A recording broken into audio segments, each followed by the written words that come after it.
Anna wipes the flour from her hands. The message still glows on her phone screen. Her brother's words echo like a verdict. She leans against the counter, breathing shallow. It has been 6 years since Ethan left. He chased dreams in the city, far from home.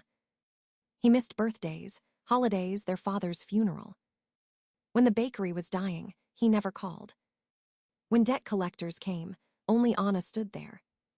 She remembers signing the loan papers, trembling. Her savings disappeared into bills and repairs. The old ovens groaned like tired beasts. Still, she worked 18-hour days to survive. Flour dusted her clothes, her hair, her lungs. She slept on the office couch for months. Customers returned one by one, drawn by scent. The town whispered about her stubborn heart. Every loaf sold felt like a small victory. Every burn, every blister told its own story. And now Ethan wanted it all back. He thought legacy came from blood, not effort. He forgot who kept that bloodline breathing. Anna scrolls through old photos of the bakery. Peeling paint, empty shelves, unpaid invoices. She rebuilt it all with her bare hands. Not for glory, but for memory and peace. Her father's voice lingers in her mind. Good bread takes patience, kiddo. Don't rush it. She didn't rush, she endured, she grew. The smell of sugar and yeast fills the air. But the sweetness feels bitter now. Ethan's name sits on her screen like a stain. He called her hard work a game. He said she was playing business owner. She bites her lip until it bleeds. Her reflection stares back from the bakery window. Eyes tired, shoulders straight, a fighter's stance. This place was her inheritance by choice. Not by right, but by sacrifice. She remembers her mother's doubt last year. You sure about this, honey? Ethan might return. He's not here, Anna had said. I am. Those words still hold the weight of promise. The cinnamon rolls cool, their scent like comfort. She picks one, tears it open, steam rising. Warmth meets the ache in her chest. She whispers to herself, steady and low. He can't take what he never built. Outside, dawn stretches over the quiet town. Inside, Anna cleans the counters in silence. The burn on her palm throbs faintly. A reminder of both pain and purpose. Her father's apron still hangs by the door. She touches it gently, like touching his memory. For a moment, she allows herself to cry. Not from fear, but from exhaustion. She's carried this legacy alone too long. But she isn't ready to surrender. Not to Ethan, not to anyone. The phone buzzes again with another message. This time she doesn't open it. Instead, she turns toward the window. Sunlight spills across her freshly baked bread. The day begins, and so does the fight. The bell above the bakery door jingles. Anna looks up from the counter, heart tightening. Ethan stands there in a charcoal suit. He looks out of place among flour and warmth. Behind him, their mother hovers nervously. Her hands twist the strap of her purse. Look at this place, Ethan says, scanning the room. Didn't think you'd manage to keep it standing. His tone drips with polished politeness. Anna forces a smile that doesn't reach her eyes. I managed more than that, she says quietly. He steps closer, eyes sharp with assessment. You've done well, but this isn't sustainable. Business needs structure, leadership, vision. He taps the counter like inspecting a project. Their mother steps in quickly, voice soft. He just wants to help, sweetheart. Help, the word stings more than insult. Help from the man who left her drowning. Anna wipes her hands on her apron slowly. I've had help, she says, from myself. Ethan laughs, short and dismissive. You always take things too personally. He glances at the ovens, at her burned scar. You shouldn't have to struggle like this. I'm not struggling, she answers firmly. I'm working, there's a difference. He shakes his head with practiced pity. Dad wanted this bakery to stay in the family. And it has, Anna says. I'm family. Their mother's sigh breaks the moment. Maybe you two could share management, she pleads. Ethan has that business degree, after all. Anna's jaw tightens. The air feels heavy, thick with old wounds. You think I can't handle my own business? Her mother hesitates, unable to meet her gaze. It's just, he's experienced, darling. Experienced at leaving, Anna whispers. Ethan straightens his tie, unfazed. I'll take over operations by next month. It's time to make real profit, not just memories. Anna laughs, but it's hollow and tired. This place was dying when you left. You don't get to rewrite history now. He smirks, confident in bloodline and entitlement. I'm the eldest, Anna. This was always mine. Then why didn't you save it? She asks. The silence that follows is sharp as glass. Her mother looks between them, lost in guilt. Ethan finally looks away, lips tight.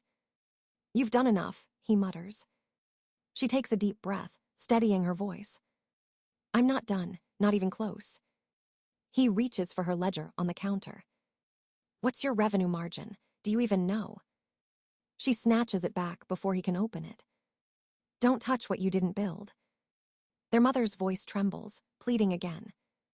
Please, both of you, stop fighting. But neither moves, the air unyielding. Outside, a customer peers curiously through the glass. Inside, the family stands divided by pride. Ethan finally turns toward the door. We'll talk later, with lawyers if needed. The bell jingles again as he leaves. Anna exhales, slow and shaky. Her mother lingers, eyes full of apology.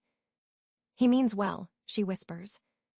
Maybe, Anna says, voice breaking, but meaning doesn't fix betrayal. When the door closes, she locks it twice. The smell of bread fills the room again. But for the first time, it doesn't feel like home. Night settles over the bakery. The ovens hum softly, a tired heartbeat in the dark. Anna sits in her office, scrolling through invoices. Her eyes ache from the glow of the tablet screen. She's calculating costs, trying to stay ahead of rent. A new email notification pops up at the top. The sender name makes her frown. It's Ethan. Subject line, transition plan. She hesitates, then opens it. Her breath catches as she reads. Attached are messages between Ethan and a company. Bread Corp. He's been negotiating with them for months. Once I assume control of Rosemary's oven, Ethan wrote. We'll finalize the acquisition within 90 days. Anna's hand freezes on the mouse. Her pulse hammers in her ears. Another line glows cruelly beneath it. Replace current staff, standardize recipes, rebrand for expansion. The words blur as anger fills her chest. She scrolls faster, each message worse than the last. Bread Corp plans to turn the bakery into a corporate chain. No more local flour. No more community board. No more heart. Her name isn't mentioned once. Not as owner, not even as manager. Just a placeholder in his plan. She leans back, cold spreading through her spine. Ethan wasn't coming home to rebuild. He was coming home to sell. To erase her father's legacy with a polished logo. To erase her work like it never mattered. She closes the laptop, trembling. The walls seem to close in on her. The scent of sugar and cinnamon feels suffocating now. Anna presses her palms to her face. Tears burn hot, but she doesn't let them fall. There's no time for breaking. There's only strategy now. She reopens the laptop and starts saving files. Screenshots. Contracts. Emails. Proof.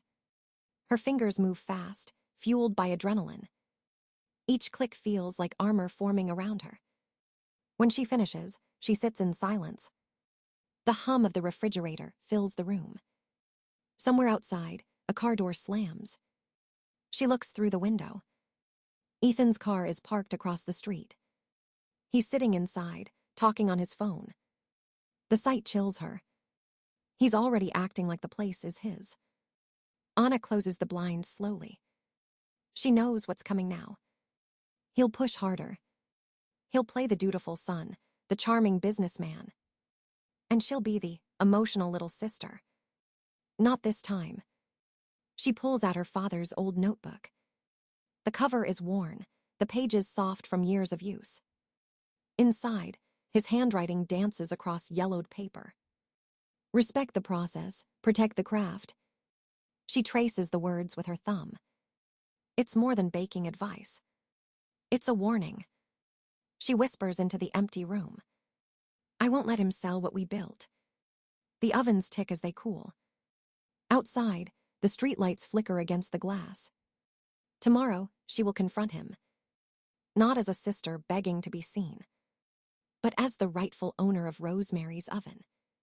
And she won't back down again. Morning light filters through the bakery windows. Anna sets out trays of bread, pretending her hands don't shake. The meeting Ethan announced is about to begin. She can already hear voices in the front room. Employees. Customers. Even her mother's soft laughter trying to ease the tension. Anna walks out, folder in hand. Ethan stands near the counter, smiling like a politician. Glad you could join us, he says smoothly. He gestures toward the crowd. I wanted everyone here to hear about the next chapter. Anna stays silent, letting him speak. He talks about modernization, expansion, partnerships. Every word tastes like betrayal. When he mentions Bread Corp, her pulse spikes.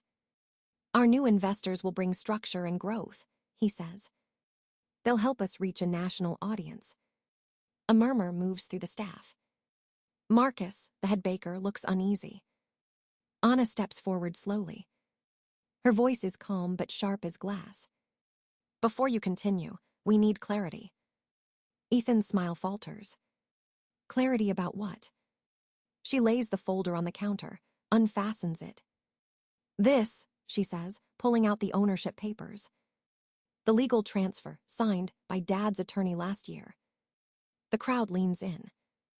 These documents make me the sole owner of Rosemary's oven. Her mother gasps softly. Ethan tries to laugh it off. Paperwork can be misleading. We're family, not rivals. Then why did you email Bread Corp about selling? Anna asks. The room goes silent. She holds up printed messages, bold black text for all to see. Ethan's face pales. You went through my emails, he snaps. They were sent to the bakery's shared account, she replies. You plan to replace everyone here, to erase us. Marcus steps beside her, arms crossed. Is that true? He asks Ethan quietly. Ethan straightens, regaining composure. You people don't understand business. This is opportunity. An older woman from the crowd speaks up.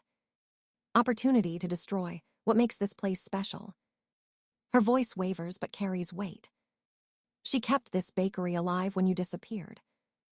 Ethan opens his mouth, but Anna cuts in. I'm done being polite. You can't take what I built. Her mother whispers her name, but Anna doesn't stop. I paid the debts, I restored the ovens, I saved Dad's dream. Ethan's jaw tightens. You're emotional, Anna. You're not thinking clearly. She looks him dead in the eye. I'm thinking clearer than ever. She spreads out financial records, proof of profit and growth. The employees nod, some clapping quietly. Even customers join in, voices rising around her. Ethan tries to speak, but the noise drowns him out. His charm no longer works here. The town knows the truth now. He stares at her, furious, humiliated. This isn't over, he says through his teeth. Anna picks up the papers and meets his gaze. It is for you, she answers. The crowd cheers as he storms out the door. The bell rings once, sharp and final. Anna exhales, shaking but victorious. For the first time, the bakery truly feels hers. The bakery feels different the next morning. Quiet, steady, almost waiting for something to break. Anna arrives before sunrise, unlocking the door alone. Her mother's car is already parked outside. Inside, the smell of cinnamon still clings to the air. A manila folder sits on the counter. Her mother stands beside it, eyes red from tears. Your brother wants peace, she says softly. Anna opens the folder without sitting down. The words blur together, but the message is clear. Transfer of partial ownership. Ethan will be the managing director. Anna keeps only 40%. Her throat tightens with disbelief. This is his idea of peace, she asks. Her mother's hands tremble. It's for the family, sweetheart, for stability. Anna laughs quietly, bitter and broken. You mean for his control? Before her mother can answer, the door opens. Ethan walks in, polished and calm. He nods like they're business partners, not enemies. Morning, he says. Let be reasonable this time. Anna folds the paper and slides it back to him. No. His expression hardens. No, that's it. That's it, she repeats. He sits down, voice lowering like a warning. You're being emotional again. This can end cleanly. She shakes her head, eyes steady. It ends when you stop pretending this place is yours. He leans back, confident and cold. Then you'll force me to make it ugly. Anna doesn't flinch. You already did. She reaches for her phone and taps the screen. A voice fills the quiet bakery. Ethan's voice. Once I get control from Anna, Bread Corp will pay 7 figures. The recording echoes off the walls. Her mother gasps, covering her mouth. Ethan lunges for the phone, face pale. You recorded me. That's low. Not as low as selling Dad's legacy, Anna says. She opens a second folder, sliding photos across the table. Emails, contracts, screenshots. Proof of every lie he told. You weren't saving this bakery. You were selling it. Ethan looks to their mother, desperate. She's twisting everything. But their mother shakes her head slowly. You never told me she asked for your help, she whispers. Ethan stares at her, speechless. Outside, the first customers gather by the door. Anna walks over and unlocks it early. Sunlight spills into the room. The smell of fresh rolls follows. Ethan stands frozen, anger fatting into shame. You've ruined the family name, he mutters. No, Anna says softly. I've restored it. A journalist steps inside, camera flashing. Perfect timing, she says cheerfully. We're here to feature the bakery's success story. Ethan tries to smile, but falters. Anna hands the reporter her ownership papers. Her name gleams clearly beneath the signature line. The room buzzes with admiration and truth. Ethan backs toward the door, defeated. Anna doesn't follow him this time. She only says, Goodbye, Ethan. The bell rings once more as he leaves. This time, it sounds like freedom. Weeks pass, and the rhythm of the bakery returns. The ovens sing again, steady and warm. Anna works in silence, but her heart feels lighter. The scandal fades, replaced by whispers of respect. Customers bring flowers, letters, small thank you notes. Marcus paints a new sign for the front window. Independent, family, handcrafted. Anna smiles every time she sees it. Her scar has faded to a thin silver line. It no longer burns when she kneads the dough. Instead, it reminds her that healing takes time. One morning, she receives a letter from the bank. Her loan is fully paid off. She sits down on the flour-dusted floor and laughs. The sound fills the empty bakery like music. Later that week, Ethan stops by unexpectedly. He stands awkwardly at the door, suitcase in hand. I'm heading back to Seattle, he says quietly. Anna pours 2 cups of coffee without asking. He looks around at the bustling space. You did all this, he murmurs. She nods. I did. For a moment, guilt flickers in his eyes. Dad would have been proud of you. 6 months ago, those words would have meant everything. Now, they're just echoes of something already earned. I know, she replies softly. He hesitates, then leaves without another word. The door closes behind him with gentle finality. That night, the staff gathers for a small celebration. Marcus brings champagne. Molly decorates the tables with wildflowers. They toast to hard work and survival. To building something that lasts, Marcus says. Laughter ripples through the bakery, easy and real. Anna unwraps a gift they've hidden behind the counter. Inside is a framed photograph from her first day. Flour on her face, papers piled high, eyes determined. Below it, a handwritten caption reads, "The real inheritance." Her throat tightens, but she smiles through it. This is her family now, the one she chose. Rain falls softly the next morning. Anna slides trays into the oven, humming. The door opens, and her mother steps inside. She carries a basket of fresh apples. "Need an extra pair of hands?" she asks gently. Anna nods, handing her an apron. They work side by side in quiet rhythm. No speeches, no apologies, just presence. Her mother studies the new blueprints on the counter. "Another location?" she asks, half proud, half amazed. Anna nods again. It's time. For a long moment, they bake without speaking. The scent of cinnamon and sugar fills the air. Finally, her mother says, "Your father was right. He said you had the touch for this place." Anna meets her eyes, calm and steady. "I just needed to believe it too." The timer beeps softly. She opens the oven and pulls out the rolls. Golden, warm, perfect. Outside, the rain slows to a drizzle. Inside, 2 generations work in harmony again. And for the first time, the bakery feels whole. The morning light spills through the bakery windows. Anna stands at the counter, tying her apron. The scent of cinnamon fills the air once more.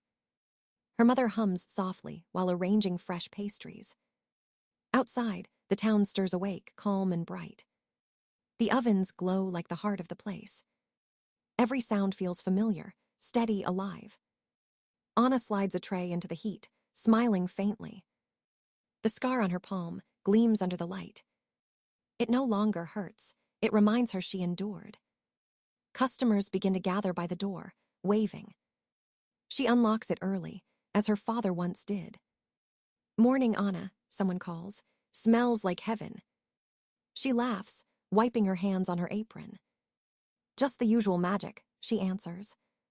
Her gaze drifts to the photo on the wall. Her younger self, flower on her face, eyes full of hope. Below it, the words read, "The real inheritance." She breathes deeply, feeling the warmth around her. The bakery is no longer just survival. It's proof of love, resilience, and belonging. Outside, the sky turns gold. Inside, Anna whispers to herself, "This time, it's truly mine."